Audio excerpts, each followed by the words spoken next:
Bad news. What is it now? The Mail on Sunday had printed the private letter Meg had written to her father. The letter that Granny and Pa urged her to write. February 2019. I was in bed, Meg was lying next to me, still asleep. I waited a bit, then broke the news to her softly. Your father's given your letter to the Mail. No. Meg, I don't know what to say, he's given them your letter. That moment, for me, was decisive.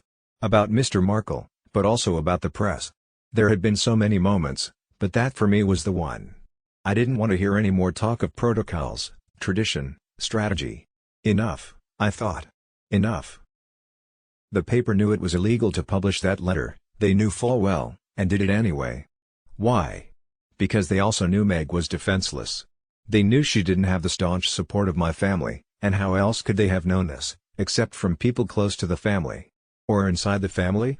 The papers knew that the only recourse Meg had was to sue, and she couldn't do that because there was only one lawyer working with the family, and that lawyer was under the control of the palace, and the palace would never authorize him to act on Meg's behalf. There was nothing in that letter to be ashamed about. A daughter pleading with her father to behave decently? Meg stood by every word. She'd always known it might be intercepted, that one of her father's neighbors, or one of the paps staking out his house, might steal his post. Anything was possible. But she never stopped to think her father would actually offer it, or that a paper would actually take it, and print it. And edit it. Indeed, that might have been the most galling thing, the way the editors cut and pasted Meg's words to make them sound less loving. Seeing something so deeply personal smeared across the front pages, gobbled up by Britons over their morning toast and marmalade, was invasive enough. But the pain was compounded tenfold by the simultaneous interviews with alleged handwriting experts, who analyzed Meg's letter and inferred from the way she crossed her T's or curved her R's that she was a terrible person. Rightward slant? Over-emotional? Highly stylized? Consummate performer? Uneven baseline? No impulse control. The look on Meg's face as I told her about these libels rolling out, I knew my way around grief, and there was no mistaking it, this was pure grief. She was mourning the loss of her father, and she was also mourning the loss of her own innocence. She reminded me in a whisper, as if someone might be listening, that she'd taken a handwriting class in high school, and as a result she'd always had excellent penmanship. People complimented her. She'd even used this skill at university to earn spare money.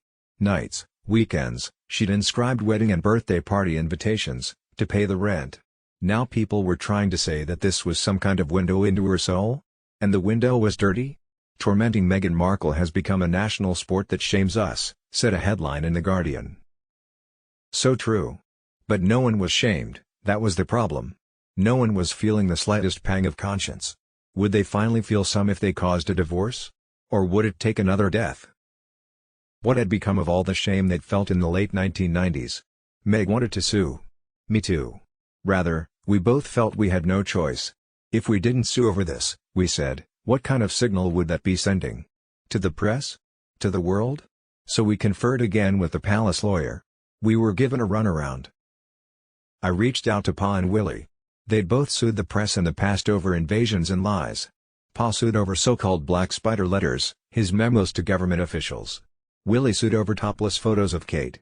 But both vehemently opposed the idea of Meg and me taking any legal action. Why? I asked. They hummed and hawed.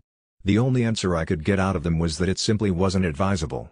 The done thing, etc. I told Meg, you'd think we were suing a dear friend of theirs.